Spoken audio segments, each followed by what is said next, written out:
কতটা জঘন্য নিকৃষ্ট জাতি হলে বাশার আল আসাদ পালিয়ে যাওয়ার পর এখন পর্যন্ত 500টার মতো স্থাপনা ইসরায়েল হামলা চালিয়েছে। পৃথিবীর কারো অনুমতি লাগেনি, পৃথিবীর কাউকে জিজ্ঞাসা করা লাগেনি। তাহলে দুনিয়াকে তারা কি পরিমাণ মগের মুল্লুক মনে করে। হয়তো হাসি ঠাট্টার ছলে বলতেছে যে এত মিনিটের মধ্যে ঢাকা দখল হয়ে যাবে, এত মিনিটের মধ্যে এই হয়ে যাবে, সেই হয়ে যাবে। এগুলো মজাক না। আল্লাহে আল্লাহর কসম বলতেছি, এটা মজাক না, এটা তাদের বাস্তবতা। কেন আমি নিজেও ভারতে ছিলাম, 3 বছর ছিলাম। আপনি যদি কাউকে দেখে শিক্ষা না পান, তাহলে অবশ্যই ইহুদিদেরকে দেখে আপনি শিক্ষা নিতে পারেন। আমি প্রায় বক্তব্যে ইহুদিদের কথা বলি, তার মানে আমি ইহুদিদের প্রশংসা করছি না। ইহুদিদেরকে আল্লাহ সুবহানাহু ওয়া তাআলা কোরআন মাজিদে বলেছেন তারা অভিশপ্ত জাতি। কতটা জঘন্য নিকৃষ্ট জাতি হলে বাশার আল আসাদ পালিয়ে যাওয়ার পর এখন পর্যন্ত 500টার মতো স্থাপনা ইসরায়েল হামলা চালিয়েছে। পৃথিবীর কারো অনুমতি লাগেনি, পৃথিবীর কাউকে জিজ্ঞাসা করা লাগেনি। তাহলে দুনিয়াকে তারা কি পরিমাণ মগের মুল্লুক মনে করে যে অন্য একটা দেশের সীমানায় without any question, without any permission, না জাতিসংঘ না আমেরিকা, গত 24 ঘন্টায় 500-র অধিক স্থাপনায় হামলা চালিয়েছে। কি পরিমাণ উগ্র এবং কি পরিমাণ অভিশপ্ত হলে এটি হতে পারে। কিন্তু তাদের প্রশংসা করছি বা তাদের কাছে শিখার কথা বলছি কোন জায়গায়, যে পৃথিবীর বাস্তব রহস্য খ্রিস্টানরাও জানে না। এই জন্য আপনি খ্রিস্টানদেরকে পাবেও যেতে দেখবেন, বারেও যেতে দেখবেন। পাবে গিয়ে জুয়া খেলবে, বারে গিয়ে মদ পান করবে। 1 সপ্তাহে যা ইনকাম করবে 2 দিনের উইকেন্ডে তা শেষ করে দিবে গার্লফ্রেন্ডের পিছনে বা আর যে কারো পিছনে। মানে তাদের কাছে পৃথিবীর বাস্তবতা সম্পর্কে তারা অজ্ঞ। এই জন্য আল্লাহ তাদেরকে বলেছে ওয়ালাদ-দাল্লিন। ফলত আপনি তাদের সাথে উঠা বসা করলে আপনি কিছু প্রশ্নবিদ্ধ হবেন না। আপনার মনে হবে যে আমি তো যেমন লাইফ লিড করছি সেও তো তেমন লাইফ লিড করছে। বাট যখন আপনি একটা ইহুদির কাছে যাবেন, আপনার হালালের বিধিবিধানের চেয়ে তোর হালালের বিধিবিধান কঠোর। ও আপনার দেওয়া খাবারও খাবে না, বলবে এটা হালাল না। কি পরিমাণ ওর দিনকে কঠোরভাবে মানতে পারে আপনি একটা ইহুদির সাথে না মিশলে বুঝবেন না। আপনি দাড়ি রাখতে হেজিটেট ফিল করেন, ও চুল পরিমাণ হেজিটেট ফিল করেন। ভাই যে গত 24 ঘন্টায় 500টা জায়গায় বম মারতে হেজিটেট করেনি, ও দাড়ি রাখতে হেজিটেট করবে? চুল পরিমাণ হেজিটেট করে না। কিন্তু আপনি দাঁড়িয়ে রাখুন, আমাকে মনে হয় জঙ্গি বলবে, সন্ত্রাসী বলবে। তাহলে কি পরিমাণ হীনম্মনতায় ভুগে মুসলিম উম্মাহ আপনি কল্পনা করতে পারবেন না একটা ইহুদির সাথে যখন মিশবেন, যে সে কি পরিমাণ কট্টর হতে পারে, কি পরিমাণ অ্যাগ্রেসিভ হতে পারে তার নিজের দিনের উপর, তার নিজের বিশ্বাসের উপর। এবং ওর কাছে পৃথিবীর বাস্তবতা ভিন্ন। ওই আর একটা খ্রিস্টানের মতো না যে খাবো দাবো ফুর্তি করবো শেষ করবো, এটা না। নির্দিষ্ট একটা লক্ষ্য আছে, নির্দিষ্ট একটা উদ্দেশ্য আছে। পৃথিবী জয় করতে হবে, পৃথিবী শাসন করতে হবে। আমরা একমাত্র পৃথিবীর প্রভু, আমরা হচ্ছে চোজেন বাই দ্য গড, আল্লাহ কর্তৃক বাছাইকৃত, বাকি সব আমাদের গোলাম। নাউজুবিল্লাহি মিন যালিক। এই জন্য বাকি কাউকে হত্যা করা গুনাহ মনে করে না। তো কিন্তু ওদের কাছে গেলে আপনি ধাক্কা খাবেন। ইহুদিদের কাছে গেলে আপনার মনে প্রশ্ন আসবে যে সারা পৃথিবী থেকে আমাকে শেখানো হলো যে আমার সন্তান হতে হবে, ছেলে হোক মেয়ে হোক 2টি, কিন্তু প্রত্যেকটা ইহুদির কেন 7টা 8টা 10টা করে সন্তান? প্রশ্নবিদ্ধ হবেন, আরো বহু ধাপে ধাপে প্রশ্নবিদ্ধ হবেন। সারা পৃথিবীর প্রত্যেকটা স্কুলে, এমনকি ইংল্যান্ডের প্রত্যেকটা স্কুলে LGBTQ শেখানোর জন্য সিলেবাস দেওয়া আছে, অর্থ ব্যয় করা হচ্ছে, কিন্তু কোনো ইহুদি স্কুলে LGBTQ নাই। কেন নাই? সারা পৃথিবীতে তারা সুদি কারবার করতেছে, তারা নিজেরা নিজেদের মধ্যে কেন সুদি লেনদেন করে না? এরকম অসংখ্য প্রশ্ন আপনি পাবেন যখন তাদের সাথে আপনি উঠা বসা করবেন। তখন আপনি বুঝতে পারবেন যে কেন আপনাকে আপনার দিনের উপর কট্টর হতে হবে। মুসলমানরা যদি বেশি সেকুলার হতে চায়, এখন যে পরিমাণ যে সেকুলার দেখায় নিজেদেরকে যে আমরা অনেক উদার, আমার এক গালে মারলে আমরা আর এক গাল পেতে দেই, ঠিক আছে ভাই এ গালও একটু মেরে নেন, এইটা দিয়ে সামনের পৃথিবী চলতে পারবেন না। আপনার পার্শ্ববর্তী দেশ একটা ভ্রান্ত মতবাদের উপর কট্টর, যে কোনো প্রকার লজিকে এটি ভ্রান্ত।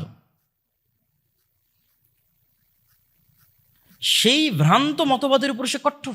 কতটা কট্টর আপনারা পেপার পড়ছেন, নিউজ পেপার পড়ছেন, পড়ে আপনারা ফেসবুকে মজাক করতেছেন। বাট আল্লাহে আল্লাহর কসম বলতেছি, এটা মজাক না, এটা তাদের বাস্তবতা। কেন আমি নিজেও ভারতে ছিলাম, 3 বছর ছিলাম। এটিকে তারা অন্তর দিয়ে কট্টরভাবে বিশ্বাস করে। কিন্তু আমরা মনে করতেছি না, এটা মজাক। হয়তো হাসি ঠাট্টার ছলে বলতেছে যে এত মিনিটের মধ্যে ঢাকা দখল হয়ে যাবে, এত মিনিটের মধ্যে এই হয়ে যাবে, সেই হয়ে যাবে। এগুলো মজাক না। তারা ওইভাবেই কট্টরভাবে বিশ্বাস করে অখণ্ড ভারতের থিওরিতে। ঠিক ইহুদিরা তাদের নিজ দিনের উপর কট্টর, এবং বহু ইউরোপিয়ান কান্ট্রিতে ডানপন্থী কট্টর খ্রিস্টানেরা ক্ষমতায় আসতেছে। তাহলে সারা পৃথিবী যাচ্ছে তার নিজ নিজ দিনের কট্টরতার দিকে। আপনার পার্শ্ববর্তী প্রতিবেশী ওপেন তার দিনের উপর কট্টর, কিন্তু আপনি সেকুলার সেকুলার সেকুলার সেকুলার। আপনি টিকতে পারবেন না, পরাধীন হয়ে যাবেন। আপনি স্বাধীন থাকতে হলে আপনাকে অবশ্যই আপনার দিনের উপর কট্টর হতে হবে, এবং এটাতে ভয় পাওয়া যাবে না, কম্প্রোমাইজ করা যাবে না। এটা কম্প্রোমাইজ করা হচ্ছে গোলামদের স্বভাব। আমরা যেহেতু 190 বছর ব্রিটিশদের গোলামি করেছি, ফলত ওইটা আমাদের রক্তে রক্তে মিশে আছে। তো সম্মানিত উপস্থিতি, আমি আমার বক্তব্য দীর্ঘায়িত করতে চাই না, আমি 2-1 মিনিটের প্রশ্ন উত্তরের জন্য দিতে চাই। সংক্ষিপ্ত আলোচনায় যেটি বোঝাতে চাইলাম যে সময়ের গুরুত্বের বিষয়ে আমাদের কোরআনে, আমাদের হাদিসে যেই পরিমাণ আয়াত এবং হাদিস আছে, আমাদের অতীত সালাফে সালেহিন যেই পরিমাণ সময়কে কাজে লাগিয়েছে, এখনকার মুসলিম উম্মাহ সবচেয়ে বেশি সময় নষ্ট করতেছে, না দিনই না দুনিয়াবি। আমরা দুনিয়াবি জগতেও পিছিয়ে। আপনি বাংলাদেশের শিক্ষার সাথে ভারতের শিক্ষার তুলনা করেন। ভারতের যে অঞ্চলগুলো, বিশেষ করে বেঙ্গলোর, সেকেন্ড সিলিকন ভ্যালি এই সাবকন্টিনেন্টে, এগুলো পরিশ্রম ছাড়া হচ্ছে না। অবশ্যই সময়কে কাজে লাগানোর মাধ্যমে তারা এগিয়ে যাচ্ছে। আর আমরা এই দল ওই দল, রাজনীতি, মারামারি, গন্ডগোল, ক্ষমতা, কামড়াকামড়ি, এই করতে করতেই দিন শেষ। 2-3টা জিনিসের পিছনে আমাদের যুবক সমাজ বেশি সময় নষ্ট করতেছে, যা বক্তব্যের মধ্যে তুলে ধরলাম। আবারও সামারি বলি। 1, ডিভাইস অ্যাডিকশন তথা মোবাইল বা এই জাতীয় Facebook, YouTube, Twitter, Instagram, TikTok সময় নষ্ট। 2, নেশাদার দ্রব্যের মধ্যে সময় নষ্ট। 3, পাওয়ার প্র্যাকটিস তথা রাজনীতি, গণতান্ত্রিক রাজনীতি। এই গণতান্ত্রিক রাজনীতি ক্ষমতার নেশা যার মধ্যে একবার পেয়ে বসে, ওইটাও আর এক নেশার মতো, ওইটাও আর এক আফিমের মতো। সেখান থেকে বেরিয়ে আসতে পারে না, একাডেমিক লাইফে ফোকাস করতে পারে না। ফলত আমাদের দেশের কোনো ইউনিভার্সিটি থেকে ওরকম যোগ্য স্টুডেন্ট, যারা ওই একাডেমিক জগতে সর্বোচ্চ পর্যায়ে পৌঁছে যাবে এরকম ভূমিকা রাখার মতো স্টুডেন্ট বের হয় না। আপনি কল্পনা করতে পারেন, যেই দিন বাংলাদেশে এই কোন এক বিশ্বকাপের ফাইনাল খেলা ঢাকা বিশ্ববিদ্যালয়ের রাজু ভাস্কর্যে বা টিএসসি চত্বরে হাজার হাজার ছাত্র একত্রিত হয়ে দেখছে, তখন আমি ইংল্যান্ডে, আমি তখন ইউনিভার্সিটি অফ ডান্ডি স্টুডেন্ট। কিন্তু ডান্ডিতে বুঝাই যাচ্ছে না যে আজকে এরকম একটা ফাইনাল বিশ্বকাপ হচ্ছে, এবং কোনো ইউনিভার্সিটি, না অক্সফোর্ড না ক্যামব্রিজ, যেখানে হাজার হাজার স্টুডেন্ট একত্রিত হয়ে খেলা দেখবে। আপনি যে চেক করেন, তাহলে আপনি কখনোই তাদেরকে পরাজিত করতে পারবেন না, যারা জ্ঞান এবং বিজ্ঞানে এগিয়ে যাচ্ছে, যারা সময়কে কাজে লাগাচ্ছে।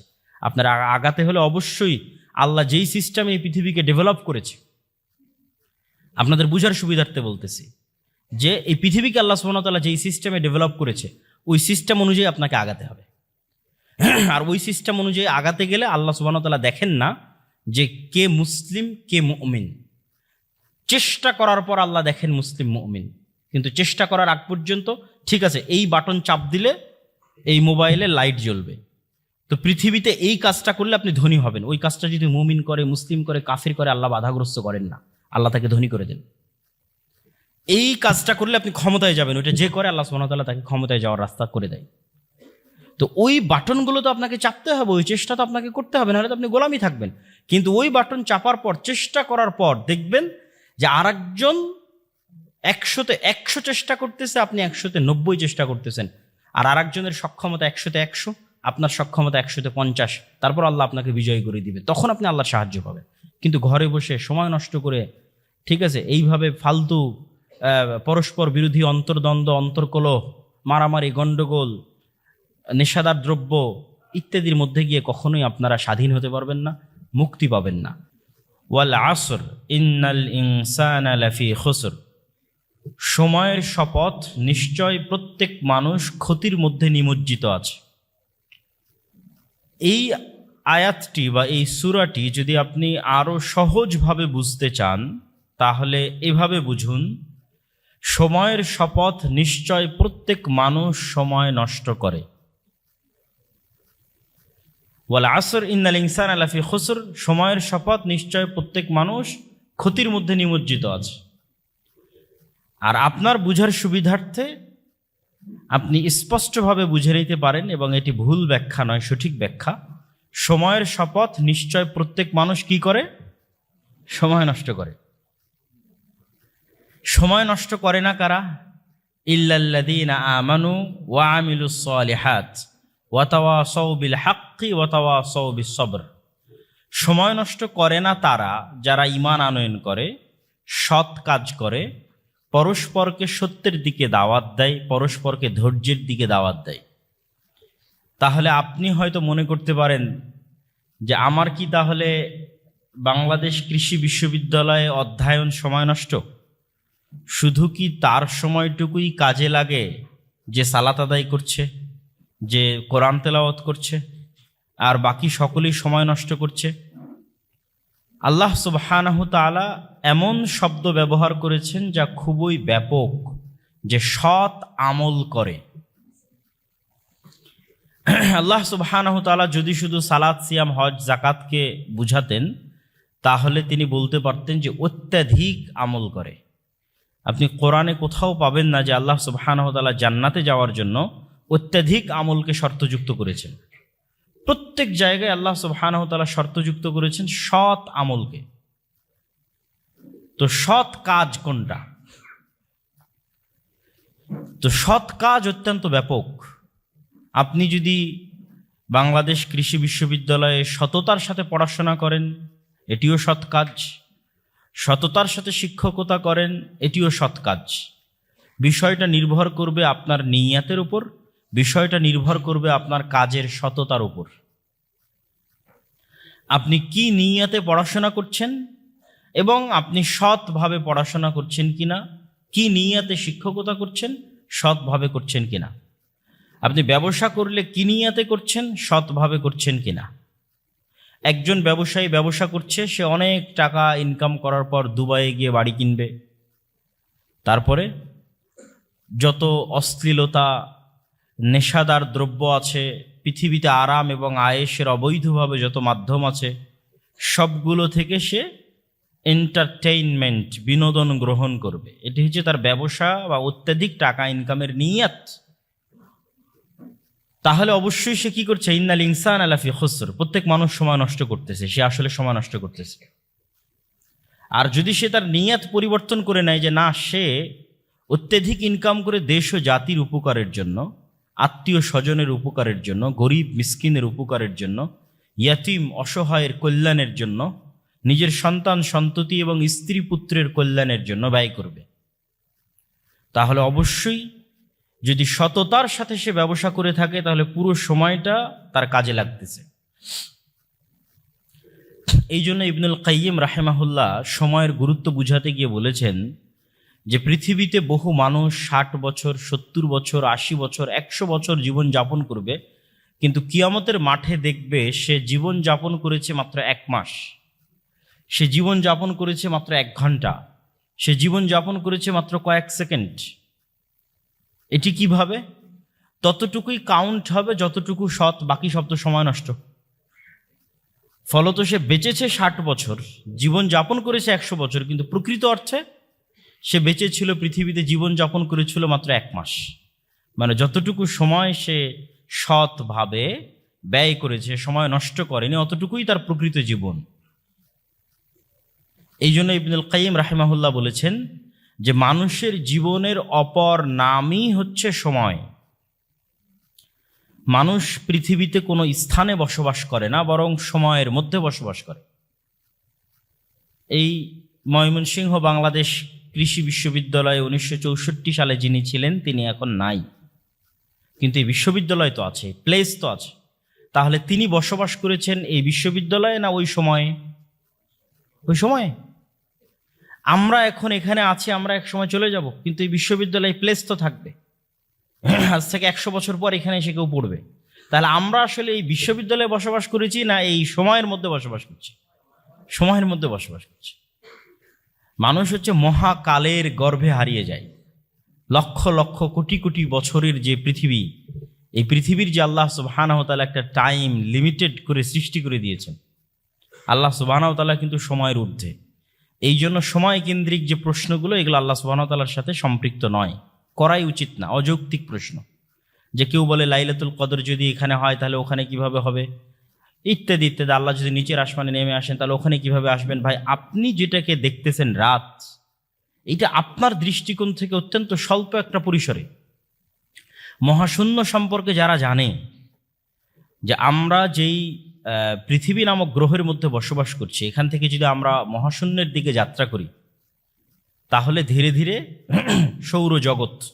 সৌরজগৎ পার হওয়ার পর ধীরে ধীরে গ্যালাক্সি, মিল্কি ওয়ে গ্যালাক্সি, সেটি পার হওয়ার পর এরকম আরও লক্ষ কোটি গ্যালাক্সি, ওই লক্ষ কোটি গ্যালাক্সির মধ্যে এরকম শত শত গ্রহ, উপগ্রহ, নক্ষত্র আছে, যেগুলো পৃথিবীর মতো বা পৃথিবীর চাইতেও বড়। এবং বিজ্ঞানীদের আবিষ্কার অনুযায়ী তারাও জানে না যে মহাশূন্যের কত পার্সেন্ট তারা আবিষ্কার করতে পেরেছে, বাকি সব ডার্ক, অন্ধকার, তাদের আবিষ্কারের বাইরে। সুতরাং সময় বিষয়টা আমাদের সাথে অত্যন্ত আপেক্ষিক। এটির সাথে আপনি কখনোই আল্লাহ সুবহানাহু ওয়া তাআলার সত্তা এবং ইসলামের অন্যান্য যে গায়েব বা অদৃশ্যের যে খবরগুলো আছে সেগুলোকে সম্পৃক্ত করতে পারেন না। আল্লাহ সুবহানাহু ওয়া তাআলা একটা টাইম, আল্লাহ সুবহানাহু ওয়া তাআলার একটা সৃষ্টি, সময় আল্লাহর একটা সৃষ্টি। আল্লাহ এটিকে সৃষ্টি করে ছেড়ে দিয়েছেন, এটি এক সময় শেষ হয়ে যাবে। এটি যে সময় শেষ হয়ে যাবে তখন কিয়ামত হবে, এবং কিয়ামতের পরের যে সময় হবে সেই সময় আমাদের এই সময়ের 50,000 বছরের মতো একটা দিন হতে পারে। হাদিসের বিভিন্ন ভাষায় বোঝা যায়। সুতরাং সময়টা অনেক আপেক্ষিক। তো আমি যেটি বলছিলাম আর কি,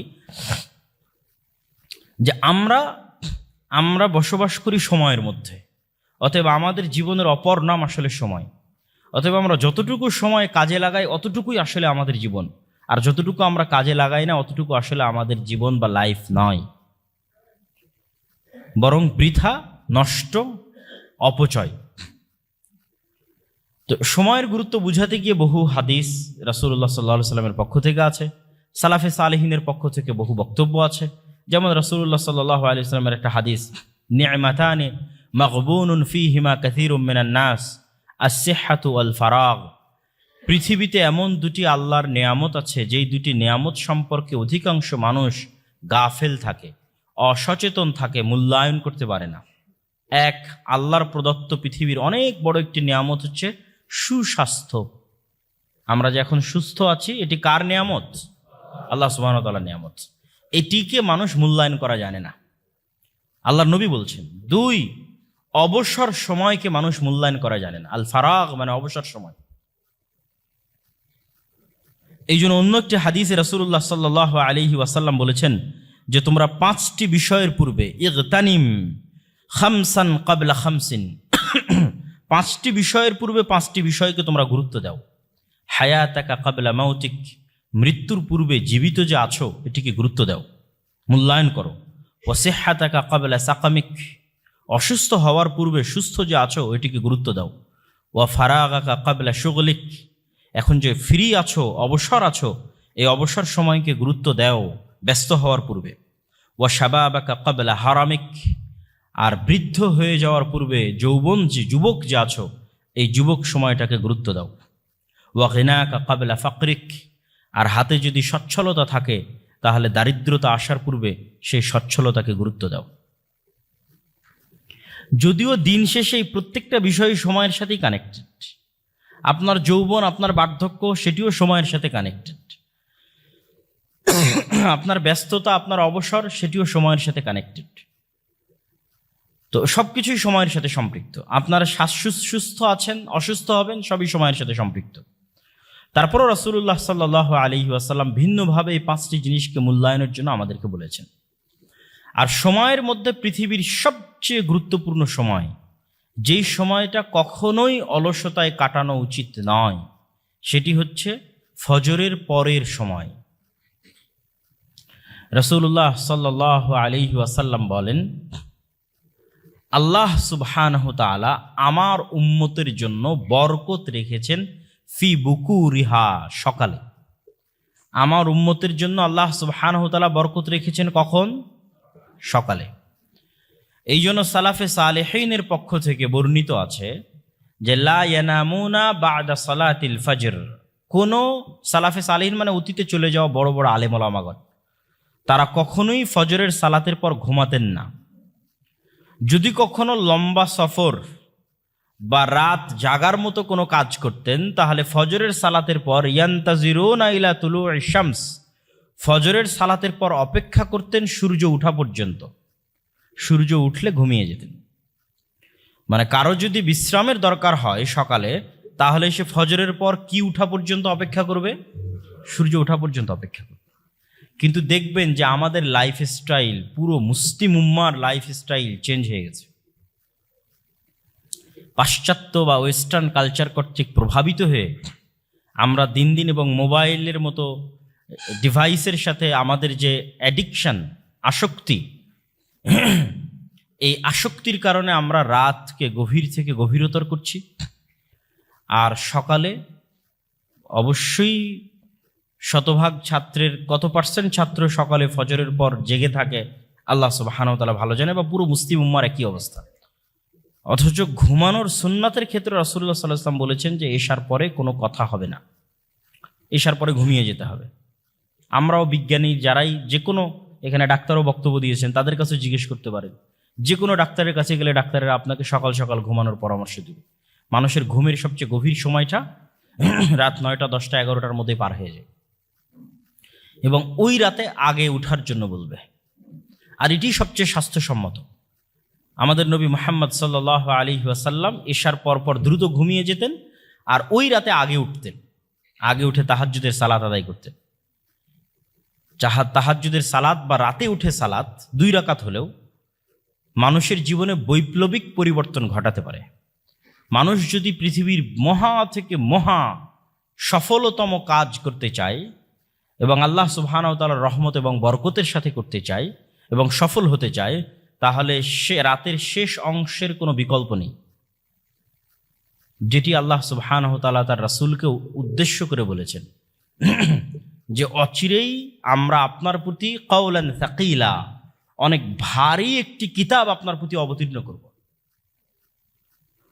ফাতাহাজ্জাদ বিহি নাফিলাতাল লাক, অচিরেই আল্লাহ সুবহানাহু ওয়া তাআলা আপনাকে গুরু দায়িত্ব প্রদান করবেন। ওই গুরু দায়িত্ব পালন করা যেন আপনার জন্য হালকা হয়, সহজতর হয়, এই জন্য আপনি অভ্যাসী হন রাতে সালাত আদায় করতে।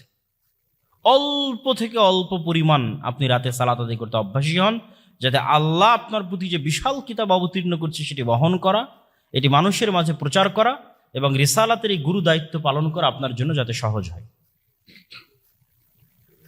এবং বর্তমান পৃথিবীতেও যারা সাকসেসফুল সফল মানুষ আছে, তাদের অধিকাংশের 90% অধিকাংশের আপনি ঘুম থেকে উঠার ডাটা যদি চেক করেন গুগলে সার্চ দিয়ে, যে তারা কখন ঘুম থেকে উঠে, তাহলে আপনি দেখবেন যে বেশিরভাগ আপনাদের সেকুলার দৃষ্টিভঙ্গি অনুযায়ী যাদেরকে আমরা সাকসেসফুল মনে করছি, ইসলামিক পয়েন্ট অফ ভিউ থেকে নয়, সেকুলার পয়েন্ট অফ ভিউ থেকে যাদেরকে সাকসেসফুল মনে করছি দুনিয়াবী জীবনে, তারাও তাদের রুটিনে সকালে উঠাকে গুরুত্ব দেয়। তারা সালাত আদায় করুক অথবা না করুক, ভোর 5টা ভোর 6টা, যে যত দ্রুত সম্ভব উঠার চেষ্টা করে। আর অস্ট্রেলিয়াতে এটা সম্পূর্ণ জাতিগত কালচার, যে অস্ট্রেলিয়ানরা জাতিগতভাবে দ্রুত ঘুমাতে যায়, জাতিগতভাবে দ্রুত সকালে উঠে। আপনি যে কোনো অস্ট্রেলিয়ার প্রবাসীকে আমার এই কথা কল দিয়ে ফোন দিয়ে জিজ্ঞেস করে যাচাই করতে পারেন যে অস্ট্রেলিয়ানরা জাতিগতভাবে দ্রুত ঘুমাবে, 10টা 11টার মধ্যে ঘুমিয়ে যাবে, আর সকাল 4টা 5টা 6টার মধ্যে উঠবে। সম্মানিত উপস্থিতি, তো আমাদের প্রোডাক্টিভিটি, আমাদের ইয়াং জেনারেশনের প্রোডাক্টিভিটি নষ্ট হচ্ছে কেন? সময়কে সঠিকভাবে কাজে লাগাতে না পারার কারণে। আর এই প্রোডাক্টিভিটি নষ্ট হওয়ার ফলে, যেমন রাসূলুল্লাহ সাল্লাল্লাহু আলাইহি ওয়াসাল্লামের যে হাদিসগুলো, ফজরের সালাত কেন্দ্রিক যে হাদিসগুলো আছে, সেই হাদিসগুলো যদি পড়েন তাহলে আপনি প্রোডাক্টিভিটির একটা কিছু হলেও আলামত সেই হাদিসগুলোতে পাবেন। যে ব্যক্তি ফজরে উঠলো না, ঘুমিয়ে থাকলো, বেশি দেরি করে উঠলো, তার সকাল হবে শয়তানের সাথে, এবং তার সকাল হবে শরীরে একটা ম্যাজ বা দুর্বল ভাব, আপনাদের আঞ্চলিক ভাষায় কি বলে, যে শরীরটা কোনো কাজের জন্য তখন অতটা প্রোডাক্টিভ থাকবে না, মন মানসিকতা কোনো কাজের জন্য প্রস্তুত থাকবে না, বরং সারাদিন একটা অলসতা কাজ করবে শরীরের মধ্যে, সারাদিন একটা ঘুম ঘুম ভাব কাজ করবে শরীরের মধ্যে, ফলত অটোমেটিক আপনার প্রোডাক্টিভিটি ডাউন হয়ে যাবে।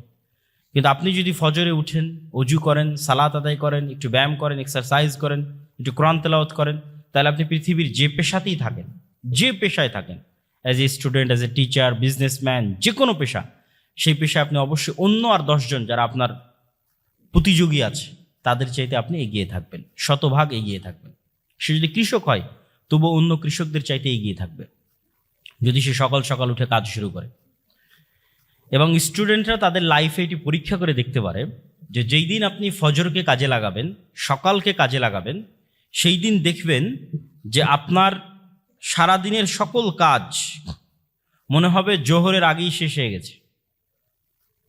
বিশেষ করে ছুটির দিনগুলোতে যদি আপনি পরীক্ষা করে দেখেন যে আজকে অনেক কাজ হাতে নিয়ে আপনি বসেছেন পড়ার টেবিলে, দেখবেন ফজরের সময় বা ফজরের আগে উঠে বসেছেন, দেখবেন জোহর হতে হতে এত বেশি পরিমাণ আপনার পড়া হয়ে গেছে, এত বেশি পরিমাণ কাজ শেষ হয়ে গেছে, যেটি আপনি ভোর 10টায় বা 11টায় বা 9টা 10টায় উঠে শুরু করলে রাত 12টা 1টা পর্যন্ত করেও শেষ করতে পারতেন না, সেটি ওই দিন জোহরের আগেই শেষ হয়ে গেছে। এটি যে কেউ তার নিজ নিজ লাইফে পরীক্ষা করতে পারেন। সম্মানিত উপস্থিতি, তাহলে আমাদের সময়ের গুরুত্ব শীর্ষক এই সংক্ষিপ্ত আলোচনার যে সামারি বা সারমর্ম যদি আমরা দাঁড় করাই, সেটি হচ্ছে আমাদের জীবনের অপর নাম সময়। প্রত্যেক মানুষ সময় নষ্ট করে, তবে তারাই সময় নষ্ট করে না যারা এই সময়কে কাজে লাগায়, এবং কিয়ামতের মাঠে কাজে লাগানো সৎ আমল যারা করবে ততটুকুই কাউন্ট হবে। সেটি 1 মাস, 1 বছর, 2 বছর হতে পারে। সুতরাং আমরা কতটুকু কাজে লাগাচ্ছি, আমাদের সময়কে কতটুকু প্রোডাক্টিভ ওয়েতে ইউজ করতেছি, সেটি আমাদের উপর আল্লাহ সুবহানাহু ওয়া তাআলার পক্ষ থেকে অনেক বড় একটি আমানত, জিম্মেদারি এবং দায়িত্ব। আমাদের বহু সালাফে সালেহিন সময়কে গুরুত্ব দিয়েছেন। গুরুত্ব দেওয়ার কারণে তারা সময়ে বরকত পেয়েছেন। সময়ের বরকত কিন্তু ভিন্ন জিনিস। যেমন ইমাম তবারি, একজনের নাম বলি, ইমাম তবারি রাহেমাহুল্লাহ, যার তাফসিরে তাবারি আছে, যার তারিখ তাবারি আছে, তার যত লিখিত গ্রন্থ আছে আপনি যদি এখন জমা করেন তো আপনার ব্রেন এটা ধরবে না, যে ব্রেন কাজ করবে না যে ওনার লাইফকে যদি আপনি ওনার বইয়ের পাতা অনুযায়ী ভাগ দেন, একদম জন্মের পর থেকে ধরেও যদি উনি যত পৃষ্ঠা লিখেছে অত পৃষ্ঠাকে ওনার লাইফের প্রতিটা দিন অনুযায়ী ভাগ দেন, তবুও দিনে যত পৃষ্ঠা পড়ে মানুষ সকল কাজ বাদ দিয়ে, খাওয়া দাওয়া, নামাজ কালাম সব কিছু বাদ দিয়েও যদি লেখে তবুও লিখতে পারবে না। এটা একজন ইমামের নাম বললাম, তার বই প্রকাশ করা একক একজন লাইব্রেরির পক্ষেও হিমশিম খেতে হবে যে তার সকল বই একক একজন লাইব্রেরির মালিক প্রকাশ করবে। 300 থেকে 350 বইয়ের লেখক তিনি। তাহলে কিভাবে তিনি সময়কে কাজে লাগাতেন, তার সময় কিভাবে কাজে লাগতো, কিভাবে তিনি সময়ের বরকত পেয়েছেন? আমাদের নবী মুহাম্মদ সাল্লাল্লাহু আলাইহি ওয়াসাল্লাম তার 23 বছরের জীবনে কিন্তু পরিপূর্ণ বরকতে পরিপূর্ণ।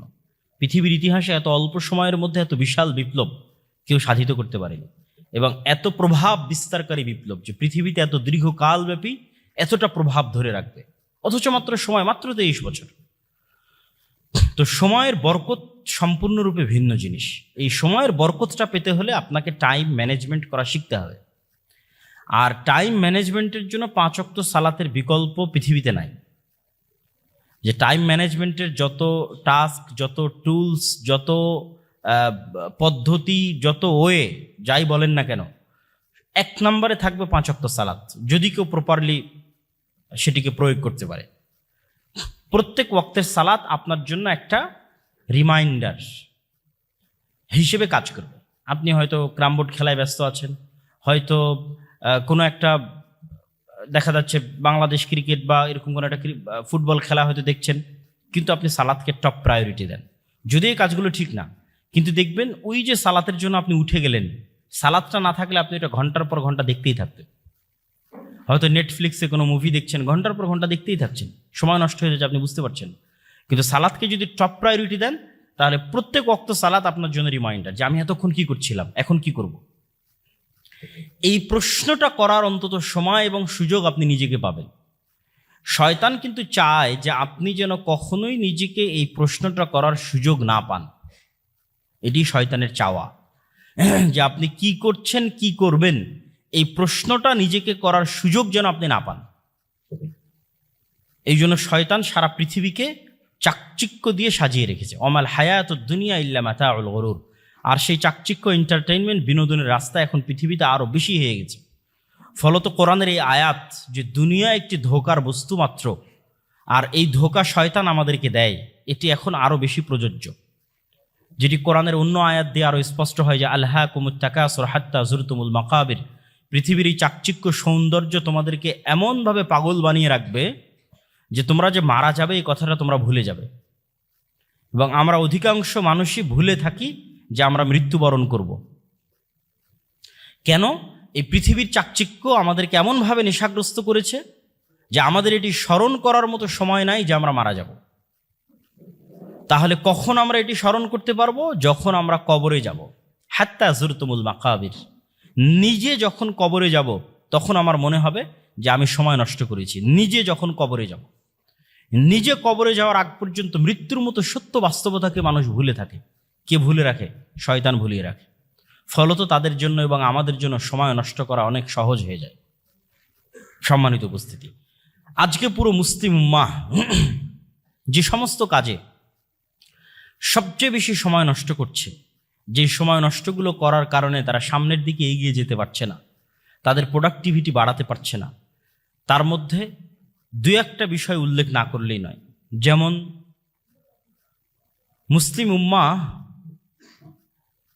প্রোডাক্টিভিটির চাইতে পরস্পরের প্রতি হিংসা বিদ্বেষ এবং পরস্পরের প্রতি যে ছোট মন মানসিকতার পরিচয়, এটির পিছনে অনেক সময় নষ্ট করে। ব্যাকবাইটিং, গিবত, আড্ডা, আলোচনা, গালিগালাজ, বিশেষ করে গণতান্ত্রিক রাজনীতির কারণে মুসলিম উম্মার মধ্যে এই স্বভাবটি ব্যাপকভাবে ভাইরাসের মতো ছড়িয়ে পড়েছে এবং এটিতেই আমরা সবচেয়ে বেশি সময় নষ্ট করি। আমরা এক জায়গায় একত্রিত হলে আমাদের মধ্যে কখনোই প্রোডাক্টিভ কোনো বিষয় নিয়ে আলোচনা হয় না, জ্ঞান কেন্দ্রিক কোনো বিষয় নিয়ে আলোচনা হয় না। শুধু সেকুলার নয়, যারা মুসলিম প্র্যাকটিসিং তাদের মধ্যেও যখন তারা একত্রিত হয় তখন তারা কোরআনের একটা আয়াত নিয়ে আলোচনা করবে, হাদিসের একটা অনুবাদ নিয়ে আলোচনা করবে, তাফসির নিয়ে আলোচনা করবে না।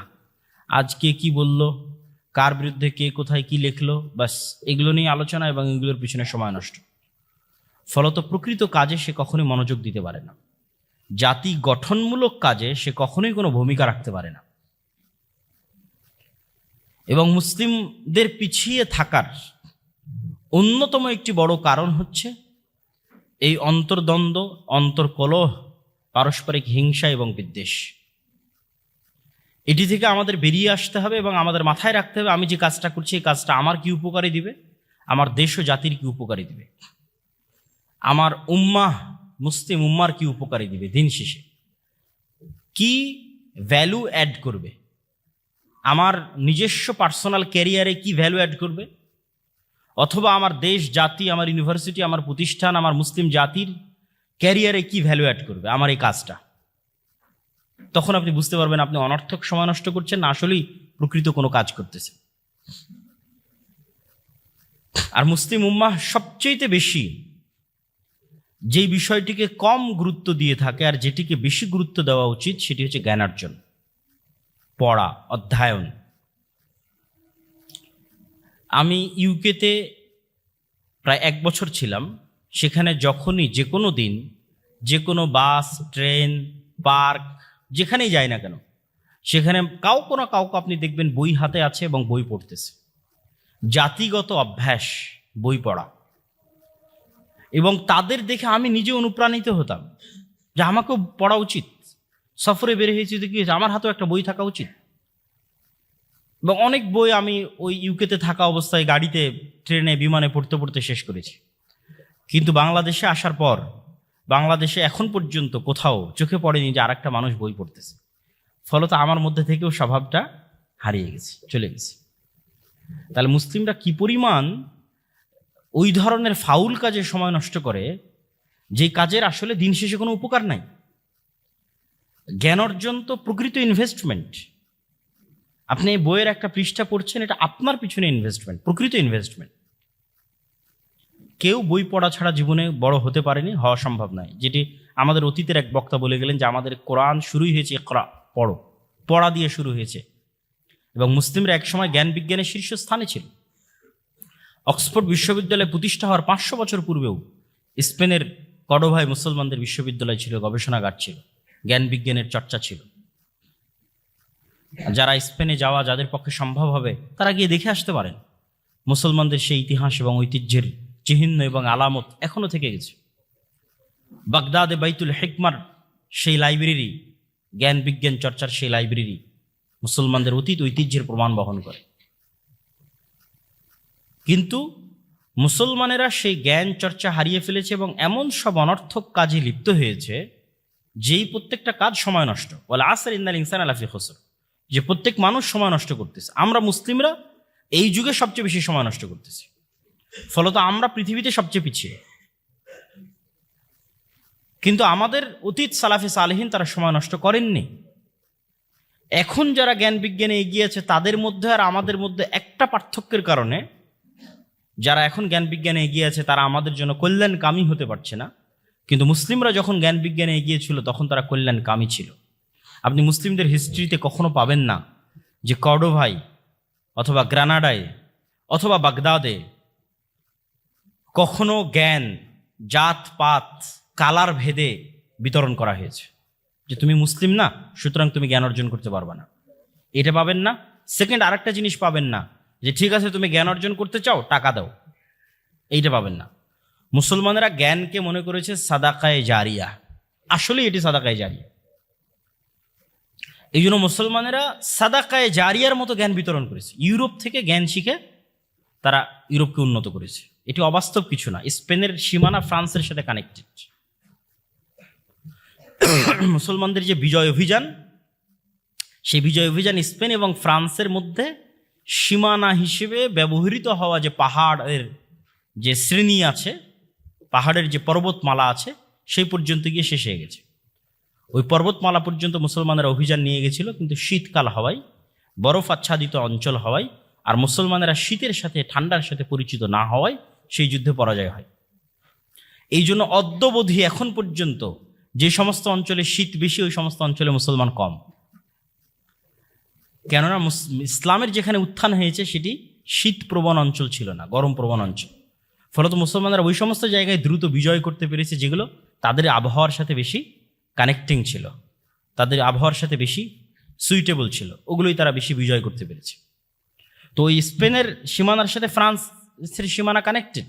তো স্পেনে যখন মুসলমানেরা জ্ঞান বিজ্ঞানের কেন্দ্র, তখন শতভাগ ফ্রান্স ইতালি থেকে মানুষজন ওখানে এসে জ্ঞান শিখে গেছে। এটি ভূ রাজনৈতিকভাবেও প্রমাণিত। কিন্তু এখন যাদের কাছে জ্ঞান বিজ্ঞান আছে তারা বলতেছে তুমি শিখতে চাও টাকা দিতে হবে। আপনি ইউরোপের একটা বিশ্ববিদ্যালয়ে 1 বছরের একটা মাস্টার্স কোর্স যদি স্কলারশিপ না পান কত টাকা লাগে আপনি দেখতে পারেন কত লাগে। বাংলাদেশের ইউনিভার্সিটির র্যাঙ্কিং অনুযায়ী 30, 32, 40, 45, 50 লক্ষ পর্যন্ত লাগতে পারে অনলি 1 বছর। 1 বছরের জন্য আপনি তাদের কাছে শিখতে যাবেন, এত টাকা আপনাকে পে করতে হবে। তাহলে কি পরিমাণ নলেজকে তারা কুক্ষিগত করে রেখেছে। মুসলমানদের কাছে যখন নলেজ ছিল তারা এটা কুক্ষিগত করেনি, তারা এটি পৃথিবীকে সাদাকায়ে জারিয়া হিসেবে বিতরণ করেছে। তো আমরা যেটি বলছিলাম, তো এই কুক্ষিগত করার পিছনের আমাদেরও দায় আছে। কেন? আমরা সময় নষ্ট করি। আমরা মুসলমানেরা আমাদের সময়কে প্রোডাক্টিভ ওয়েতে কাজে লাগাই না, কিন্তু তারা লাগায়।